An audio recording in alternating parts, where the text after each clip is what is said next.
poursuit cette page avec notre éditorialiste Slimane Zeguidour. Bonsoir Slimane. Est-ce que Donald Trump n'a pas, au contraire, malgré ce qu'il dit, renforcé le régime iranien, la République islamique ? C'est évident, Mohamed. C'est paradoxal, c'était prévisible. Car voilà un pays qui, depuis un mois, est soumis à des bombardements incessants par les armées les plus sophistiquées, qui utilisent d'ailleurs des armes jamais utilisées jusqu'ici, dont l'aviation a été détruite, qui n'a plus de défense antiaérienne, dont la marine a été éliminée, dont le commandement, dont le guide suprême a été tué, dont le commandement militaire a été décapité, dont les centres de commandement ont été mis hors service.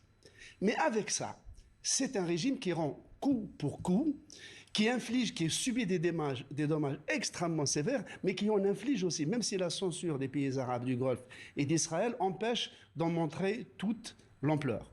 Nous avons les Israéliens et les Américains qui nous disent avoir visé 15 000 objectifs stratégiques. 15 000.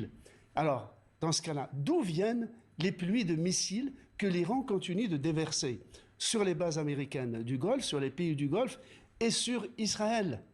Et justement, Slimane, comment expliquer cette résilience de l'Iran? Alors, la première explication, c'est que l'Iran, c'est pas l'Irak de Saddam Hussein et la Libye de Kadhafi, où la chute de l'autocrate entraîne la chute de tout l'édifice.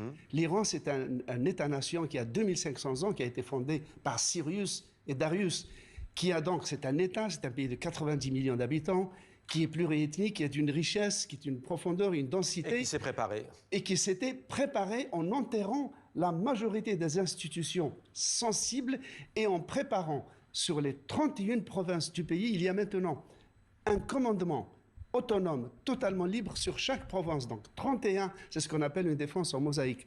Et donc ce sont des états-majors qui n'ont plus besoin de contacter le centre pour avoir des instructions ou le feu vert.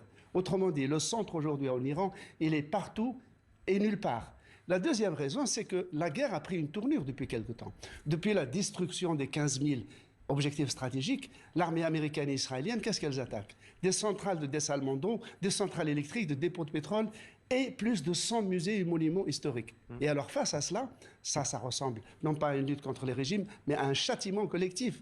Donc même l'Iranien le plus anti-régime se sont touchés dans son être et c'est pour lui l'État et la nation, dans leur pérennité historique, qui sont attaqués. Merci beaucoup Slimane, et justement